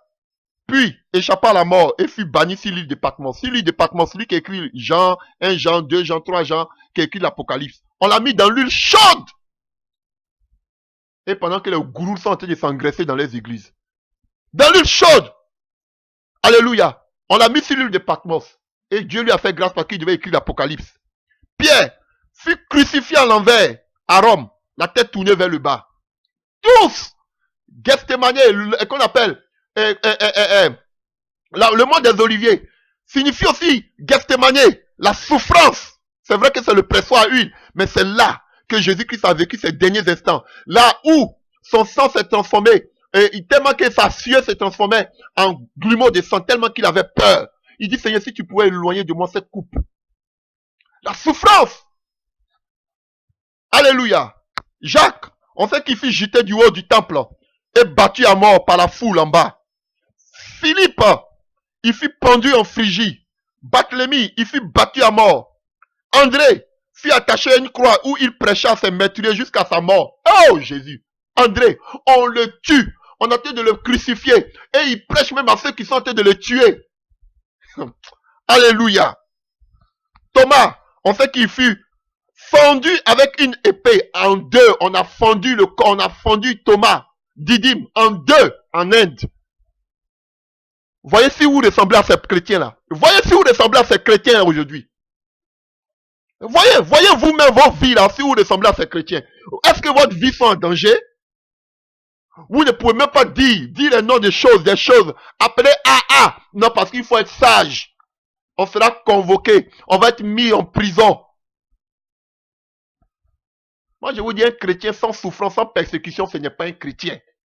Même vos gourous, même vous, ces gourous qui êtes devant ces dénominations. Alléluia. On sait que Jude, il fut transpercé à mort par des tirs de flèches. Le frère de Jésus. On l'a fléché jusqu'à mort. Alléluia. Matthias, on l'a d'abord lapidé, puis il fut décapité à cause de la parole. Alléluia. Barnabas, il fut lapidé à mort par les Juifs à Salonique. Lapidé à mort. Alléluia, par les Juifs à Salonique. On sait que Paul fut décapité sous Néron à Rome. Chers frères et sœurs, voici la triste fin des disciples de Jésus-Christ. Des gens qui craignaient Dieu. Sans parler d'Étienne, qui fut lapidé. Sans parler de Sans parler d'Ésaïe, qui ont été sciés. Alléluia. Sans parler qu'on appelle de Jean-Baptiste, décapité. Chers frères et sœurs, je vous dis la vérité. Alors, c'est vous quand je vous dis, vous pensez que c'est parce qu'on doit servir le Seigneur qu'on me dit non, il ne veut pas sortir parce qu'il a un mauvais passé. Ça vous me fait rire. Chers frères et sœurs, c'est vous-même les gourous. Quand j'ai commencé là, j'ai mis mon nom, ce sont les mêmes gourous qui ont dit, oh voilà, il a mis son nom là, il veut chercher des âmes sur Internet. C'est vous. Quand moi-même je voulais commencer, je voulais entrer directement les vidéos sur Internet. Ceux même avec qui je priais m'ont dit, non, faut pas faire, faut aller dans comme ça d'abord, parce que vraiment, le message que tu prêches là, vraiment, tu vas avoir trop de problèmes. J'ai dit, bon, ok, pour un démarrage, commençons comme ça. Quand j'ai commencé à mettre mon nom, ce sont les mêmes gourous là, qui se sont levés pour dire, voilà, il a mis son nom, et je vais chercher des âmes. J'enlève encore le nom, on me dit que non, c'est parce qu'il a trop de problèmes qu'il reste dans, qu'on appelle, dans l'anonymat. Ah, je ne vous comprends plus. Alléluia. Je n'ai pas tué quelqu'un. La seule chose qui peut me faire peur, c'est quand j'ai tué quelqu'un. Je n'ai pas tué quelqu'un. Et puis tout ce que vous dites, des faussetés seulement. Alléluia. Mais je n'ai pas peur de ça. Alléluia. On parle des gens qui sont morts. On parle pas des gens qui ont eu un passé. Et que Pierre ils ont eu bon passé. On parle des gens qui sont morts. Pour l'évangile. C'est ça qui est le plus important sur la montagne. Alléluia, des oliviers. C'est pas seulement que l'onction, mais il y a la souffrance, il y a Gethsemane, le pressoir à huile. Mais là, Jésus-Christ a vécu ces derniers temps, sa vie d'atrépas. Ces derniers instants, la souffrance. Alléluia. Aujourd'hui, là, qui persécute ces gourous que vous voyez aujourd'hui? Qui les persécute? Alléluia. Ils sont tellement à l'aise même qu'ils s'enrichissent. Ah, pour voir si ce sont des véritables serviteurs de Dieu, regardez là, ils viennent, ils amusent la galerie là. Ça, c'est pas, ils vont crier. Ça, c'est amuser la galerie. Il y a des infractions. Vos présidents sont en train de commettre des meurtres sur des meurtres. Levez-vous aussi parler de ça, on va voir. Des gourous. Alléluia. Vous ne parlez jamais de ça quand c'est pour venir crier. Voilà. Adultère, c'est à cause de vous là que les frères ne se marient pas. Les frères ne veulent pas se marier. Ça, c'est des conneries. On dit que il y a des vos présidents sont en train de tuer les gens. Levez-vous aussi pour parler. C'est là qu'on va voir que vous êtes serviteurs de Dieu. Vous amusez la galerie des discoureurs.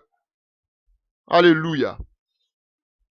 Alléluia. Donc, frère, si la montagne des oliviers, il y avait aussi la souffrance. Et en dehors de la souffrance, frère, tu ne peux pas aller détacher un anon qui est lié par le diable.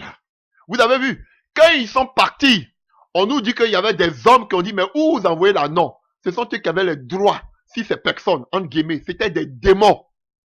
On dit le maître. Alléluia. On sait que Satan, il s'appelle aussi le maître, le possesseur. Alléluia.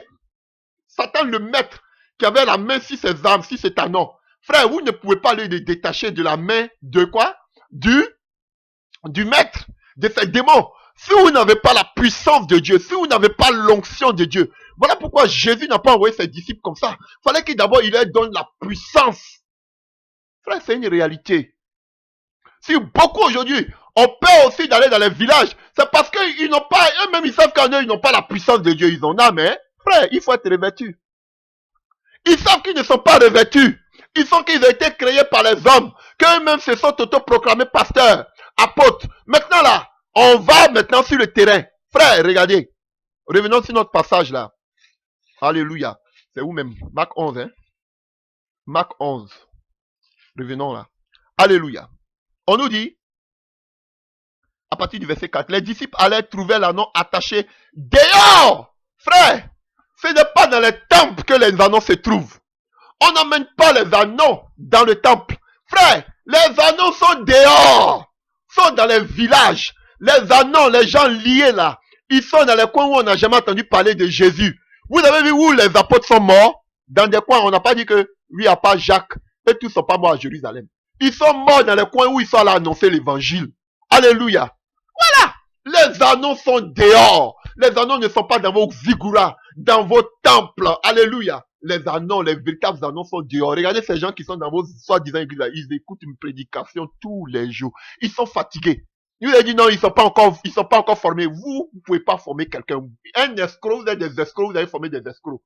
Vous êtes des impudiques, vous allez former des impudiques. Chers frères et sœurs, les anneaux sont dehors, dans les nations, dans les villages. C'est là-bas qu'il faut aller les trouver. les gagner, les amener à Christ. Alléluia.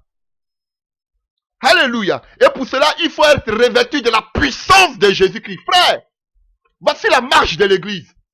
Nous avons un but, c'est d'être sauvés, aller avoir le salut, avoir le repos éternel, Jérusalem. Mais nous devons passer déjà par certaines étapes, sortir de l'immaturité, sortir, frère, nous devons avoir les fruits de l'esprit pour aimer les âmes.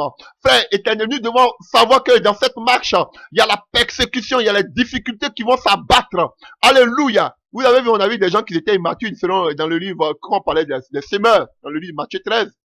Alléluia. À cause de la persécution, d'autres rebouchent chemin. Et si tu n'es pas assis, tu n'es pas sorti de l'immaturité, frère, si tu n'as pas l'amour de Dieu, tu vas rebousser chemin quand les difficultés vont venir. Voilà beaucoup qui ont reboussé chemin aujourd'hui. Ils peuvent même pas prêcher l'évangile, ils peuvent même pas dire aujourd'hui la vérité. Ils sont là en train d'amuser la galerie, en train de prêcher en longueur. Ils peuvent plus dire la vérité. Alléluia. Ils disent un semblant de vérité, ils peuvent plus dire la vérité. Voilà. Parce qu'ils ont peur de persécution. Parce qu'ils ne sont pas passés à Gethsemane. Ils ne sont pas passés sur le mont des Oliviers. Quand tu passes sur le mont des Oliviers, regardez, la Bible dit dans le livre des Actes des Apôtres, plus on persécutait les disciples, plus la gloire de Dieu se manifestait. La gloire de Dieu se manifeste dans les persécutions. C'est ça la vérité. La gloire de Dieu se manifeste là où il y a des persécutions. Si vous voyez qu'ils ne sont pas utilisés, c'est parce qu'ils ne sont pas persécutés. Mais un véritable serviteur de Dieu est persécuté à cause de ce qui sort de sa bouche. Frère!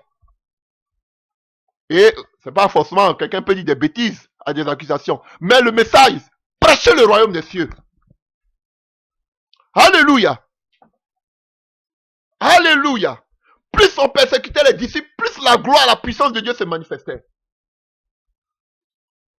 Plus les scribes, les pharisiens cherchaient à tuer Jésus et ses disciples, plus ils voyaient la manifestation de la gloire de Dieu. C'est ça. Donc sur la montagne des Oliviers, il y a deux aspects. Il y a la persécution et en même temps, il y a la puissance de Dieu, la gloire, le Saint-Esprit, le pressoir à huile. L'huile qui coule. Voilà. Frère, ils ne sont pas revêtus de la puissance de Dieu. Ils vivent pas les persécutions. Comment vous voulez qu'ils ne partent dehors, aller trouver des anneaux? Ils ne peuvent pas aller trouver des anneaux. Parce que la marche de l'église, ils ne peuvent pas aller trouver des anneaux. Parce que quoi? Ils ne vivent pas la persécution. Ils sont trop obèses, tellement qu'ils sont rassasiés. Ils ont de gros ventres. Alléluia. Obèses. Et ils ne sont pas revêtus de la puissance de Dieu. Voilà pourquoi une petite guérison, vous allez les voir, ils vont balancer ça sur Internet. Vous voyez ce que Dieu fait. Ce que Dieu fait. Ah, si Pierre, Paul, Jésus, même la Bible nous dit que, Luc nous dit que, si on voulait dire tout ce que Jésus a fait là, on n'allait pas quitter ici. Alléluia. Mais une petite délivrance. Ils vont balancer ça sur Internet. Ce sont des plaisantins. Je vous dis, ce sont des plaisantins. Alléluia. Alléluia. Un autre aspect qu'il faut mentionner rapidement avant que nous ne finissions. Jésus les envoyait deux à deux, la complémentarité. Deux, c'était le témoignage. Alléluia. Il fallait la déposition de deux personnes pour qu'on dise qu'une histoire est vraie. Alléluia. Le témoignage, même les deux témoins, ils vont venir. On voit qu'ils partaient toujours deux à deux. Frère, la complémentarité. Frère, nous avons une vision commune. Nous mettre ensemble. Je parle de véritables serviteurs de Dieu. Alléluia. Pour aller annoncer l'évangile. Pourquoi? Deux à deux. Parce que quand vous partez deux à deux, la complémentarité, ce n'est pas pour vous détruire. Aujourd'hui, vous voyez, ils se détruisent ministère sur ministère. L'autre veut montrer que c'est moi, c'est le meilleur frère. Non! Quand on parle de complémentarité, c'est pour que deux valent mieux que un. Alléluia. Deux valent mieux que un. Deux personnes ne peuvent pas marcher ensemble s'ils n'ont pas la même manière de voir. Nous devons avoir la même vision. On sait que c'est de gagner, aller arracher les anneaux perdus. Les animaux impurs, des gens qui n'ont plus d'espoir. C'est cela, vers cela que Dieu nous envoie, chers frères et sœurs. Je vous dis la vérité. Et vous ne pouvez pas aller, vous deux personnes, si vous n'avez pas la même manière de voir. Pendant que toi, tu cherches à aller délivrer des annonces dans les villages, lui, il cherche à établir une qu'on appelle 4 murs pour taper la mettre, une affiche, une pancarte pour dire voici mon église. Frère, ça, vous n'avez pas la même manière de voir. Ne marchez pas avec des personnes qui n'ont pas le désir, le souci, le fardeau de gagner des âmes dans les villages, aux extrémités de la terre. Ne marchez pas avec ces gens de personnes qui cherchent seulement à être appelés au gourou, révérend. Alléluia. Je ne marche pas avec ces gens de personnes. Alléluia. Invitez-moi dans un village. Ne m'invitez pas dans votre dénomination, vos camps de concentration. Je ne viendrai pas. J'ai un souci. Comment les annonces seront détachées dans les villages? C'est ça ma vision. Alléluia. Alléluia. Je t'ai dit, tu viens moi quelque temps, tu as enseigné, va-t'en. Va-t'en. Va-t'en, frère, jusqu'aux extrémités de la terre. Je vous dis la vérité. On m'insulte aujourd'hui, on me sent contre moi parce que des religieux, parce qu'ils disent que j'ai fermé beaucoup. J'ai fermé beaucoup d'églises. Et puis quoi? Allez-y. Pourquoi vous voulez rester à côté de moi? Partez. Partez. Entre vous, qu'un me dise que j'ai une fois mangé sa dîme, c'est pas pour l'orgueil, on dit que je suis orgueilleux. Depuis que je suis né, quelqu'un m'a jamais payé dîme. Devant le Seigneur, je le dis. Je n'ai jamais mangé la dîme d'une personne depuis que je suis né. Je vous dis, c'est pas de l'orgueil. Tous ceux qui se plaignent là, demandez-leur s'ils m'ont une fois payé dîme. Alléluia. Et quand on va 2 à 2, chers frères et sœurs, c'est pourquoi 2 à 2. Alléluia. Pour que celui qui est plus fort soutienne le plus faible. Il peut arriver que tu tombes. Il peut arriver que tu aies des imperfections. Il peut arriver que tu sois attaqué. Il y a l'autre qui est là pour te secourir, pour te soutenir. Même Moïse, il avait besoin de Hur et Aaron. Frères et sœurs, c'est comme ça. On a besoin de ce. Quelqu'un qui dit que on peut pas tout faire à la fois. Et c'est ça qui est le problème, le danger aujourd'hui de l'église. Parce qu'on pense que le pasteur qui est là, il peut tout faire. Voilà pourquoi il n'y avait jamais un seul pasteur d'une assemblée. Vous voyez tout ça là, c'est Babylone. Voici des gens maintenant qui sont devenus comme des gourous, comme des papes. Chers frères et sœurs. Voilà. Comment une seule personne peut être plus de 10 000 personnes? Ça ne passe pas. Il partait 2 à 2, la complémentarité. Où ça ne va pas, toi tu es là. Voilà pourquoi même dans l'église d'Antioche, il y avait plusieurs ministères. Il y avait des apôtres, il y avait des docteurs, il y avait des prophètes. Chacun a sa place, chacun doit savoir ce qu'il doit faire. Oui, chers frères et sœurs, et on s'en va, on sait que si ça va pas, frère, bon, monte, vraiment aujourd'hui, frère, on se soutenait parce qu'on avait une même vision. Même Paul ne partait jamais seul. Barnabas, Silas, souvent, il partait avec Timothée, il les envoyait pour fortifier les frères. Paul pouvait dire, je suis un gourou, Dieu se manifestait puissamment, il pouvait aller seul. Même Pierre ne partait pas seul. Mais vous, toujours, c'est vous seul qu'on voit. Mais il y a un problème. Il y a un problème. Frère, c'est pour se soutenir. Des gens avec qui on a la même vision. On peut dire, ah, on est ensemble. Vraiment, mettons-nous ensemble. Et quand tu vois que ton frère prend un mauvais chemin, tu le rappelles à l'ordre. Voici ça, dans l'amour, on se reprend. Et on avance. On ne cherche pas à se détruire. On ne cherche pas à se tuer. La complémentarité, le témoignage, ça donne plus de puissance. Alléluia. Voilà même pourquoi, même pour la résurrection de Jésus, Marie est partie, elle allait appeler aussi, qu'on appelle Pierre, pour que Pierre vienne constater. Même les disciples de Maïs, ils n'étaient pas seuls, mais le témoin de 2 personnes donne plus de crédit. Voilà, moi j'ai vu, viens, lui aussi, moi aussi j'ai vu. On a vu Christ.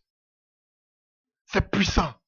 Mais aujourd'hui, l'individualisme, la concurrence, le positionnement, chacun se dit, Dieu m'a appelé seul. Dieu m'a appelé seul. Des véritables égoïstes. Ils sont établis ici, qu'on appelle des dynasties. Alléluia. Et pour chose, Dieu m'a appelé seul. Dieu n'appelle jamais. Les apôtres travaillent toujours ensemble.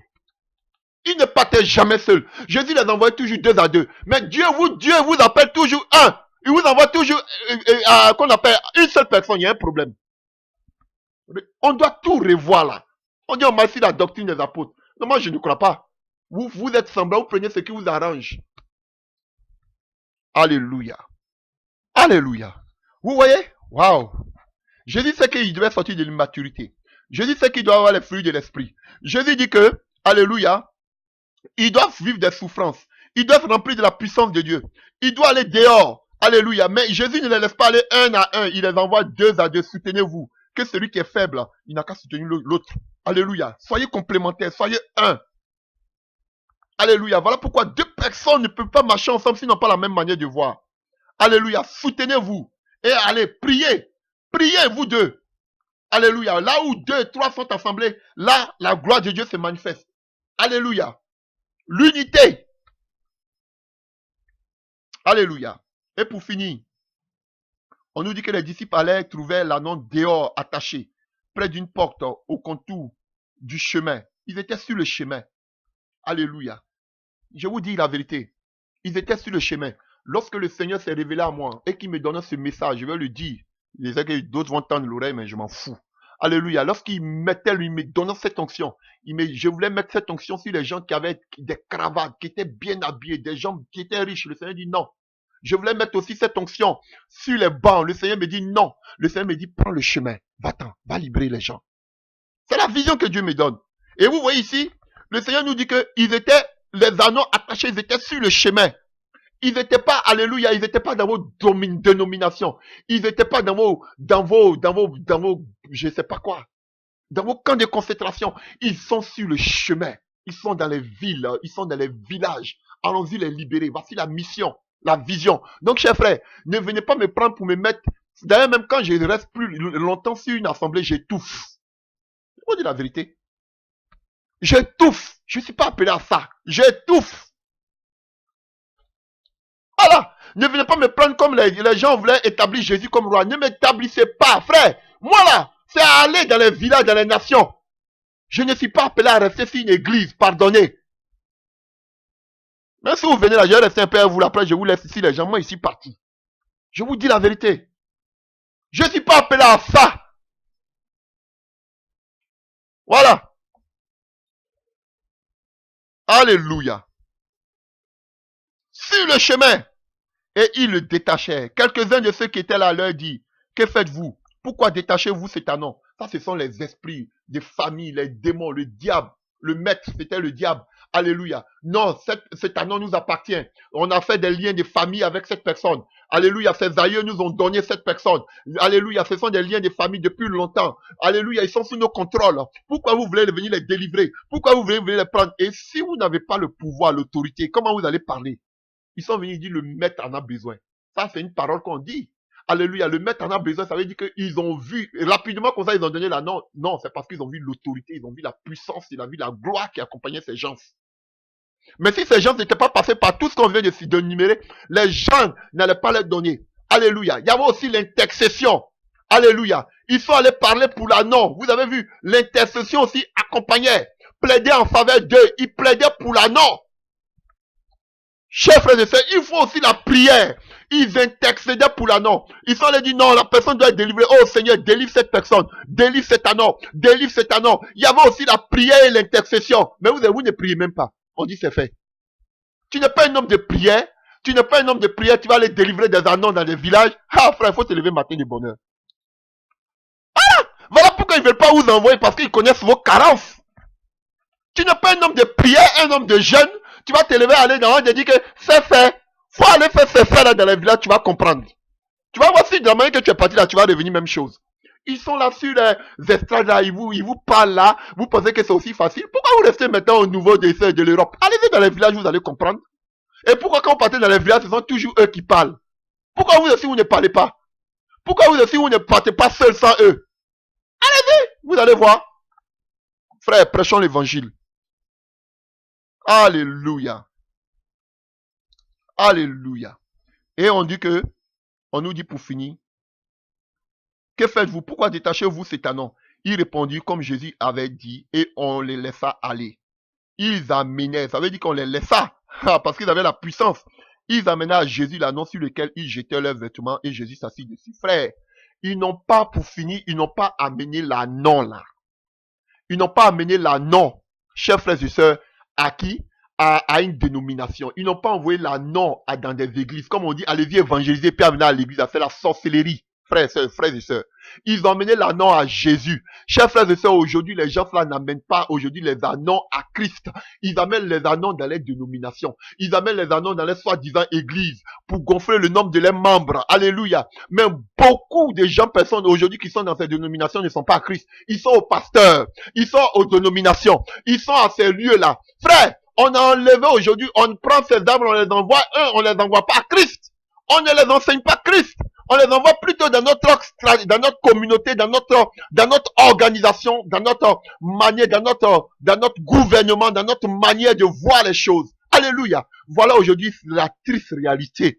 Ils ont pris ces âmes, ils les envoient à Christ. Mais aujourd'hui, les gens vous prennent pour vous envoyer dans les dénominations. Ils vous prennent aujourd'hui pour les envoyer dans leur système. Voici la mort aujourd'hui dans l'église. Donc, chers frères et sœurs, voici la mission de l'église. Si tu as compris ça, vous allez me dire, mais alors, s'il y a des âmes, qu'est-ce qu'on doit faire? Quand vous partez dans les villages que des âmes sont converties, on l'a toujours fait, chers frères et sœurs. Et les apôtres l'ont toujours fait. Je vais finir par là. Quand nous on partait dans les villages, on va toujours, quand vous partez, il y a toujours des frères qui sont avec vous. Frère, c'est une vie de sacrifice. Et quand les gens étaient gagnés, il y avait deux choses qu'on pouvait faire. La première des choses, c'est de voir s'il y avait des frères qui étaient affermis déjà là, ou bien on laissait quelques frères qui les affermissaient pour un certain temps, jusqu'à ce qu'ils repartent. Alléluia. Ou bien qu'on appelle, s'il y a des gens qui sont déjà affermis sur place, on laisse ces frères-là, comme les apôtres le faisaient. Alléluia. Pour que ces frères-là, on les laisse, si ceux qui viennent d'être convertis. Et qu'est-ce qu'on faisait? On venait constamment là leur rendre visite pour les fortifier, pour les enseigner. Alléluia. Ou bien, on laissait deux personnes sur place. Alléluia. Souvent, un évangéliste et un pasteur. On les laissait sur place. Alléluia. Pour s'occuper des frères et des sœurs. Et on pourvoyait leurs besoins. Et déjà, on dit aux frères, bon, ils vont les faire pour vous affermir. Les frères même, ils étaient émerveillés, enthousiasmés. Ils étaient contents de voir que des frères allaient rester avec eux pour les affermir. Et c'est comme ça que l'œuvre de Dieu bougeait. C'est comme ça que l'œuvre de Dieu bougeait. S'il y avait des frères déjà qui étaient un peu plus avancés dans la foi, on les laissait là et souvent on venait aussi les affermir sur le terrain. Frère, c'était comme ça. On n'a pas dit que, alléluia. Et quand on le faisait, on n'a jamais pris une pancarte pour dire que ça c'est notre église. Voilà, ministère des temps, des rachetés, des derniers temps. On ne l'a jamais fait. On dit restez là, ça c'est l'assemblée de Dieu. Et puis c'est l'assemblée de Christ. Et puis on avance. Chers frères et sœurs. Et on venait et on venait souvent, mais on venait là à l'improviste, ils ne savaient même pas, on venait et puis on les fortifiait, on avançait. Voici, sans mettre une pancarte, sans dire que j'ai mis 10 000 églises. Non. Mais regardez là aujourd'hui, quand quelqu'un a un ministère, tu vas aller à des milliers de kilomètres aussi, tu vas voir, il a mis le même nom de son ministère se retrouve là-bas. C'est pas ça la vision de l'église, c'est pas ça la mission de l'église. Frère, on doit tout casser, revenir à zéro, se repentir. Je vous dis la vérité. Vous voyez, ils ont tellement prêché un mauvais message que quand on entend ce genre de message, on pense que nous sommes dans la fausseté. Donc, chers frères et sœurs, c'était vraiment l'exhortation que Dieu me mettait à cœur. Je suis sur la mission de l'église ces temps-ci. Alléluia. Je vais encore par la grâce de Dieu, Dieu me met d'autres messages à cœur. Donc, vraiment, que Dieu vous bénisse. Et voici, je ne dis pas que c'est le meilleur, mais c'est sur l'exemple de Jésus-Christ de Nazareth, comment Jésus est allé avec ses disciples pour la mission, pour gagner le monde entier des disciples. Alléluia. Donc, que Dieu vous bénisse. J'espère que cet enseignement vous fera beaucoup de bien. Mettez-le en pratique, pas pour moi, mais pour vous-même. Alléluia. Pour la mission à laquelle le Seigneur vous appelle. Voici un exemple, un schéma que vous pouvez suivre. Alléluia. Que Dieu vous bénisse dans le nom puissant de Jésus-Christ de Nazareth. Quand vous gagnez des âmes, vous partez libérer des anneaux. Ne les amenez pas dans un système, ne les amenez pas dans des 4 murs. C'est pasteur qui dit, allez-y, gagnez des âmes, envoyez dans l'église. Tout ça, c'est la sorcellerie. Alléluia. C'est pas ça la mission. Formez-les rapidement.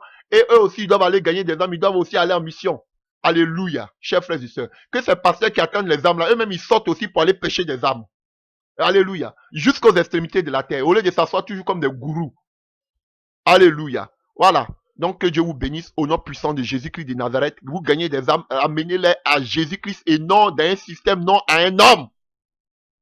Que Dieu vous bénisse. Amen.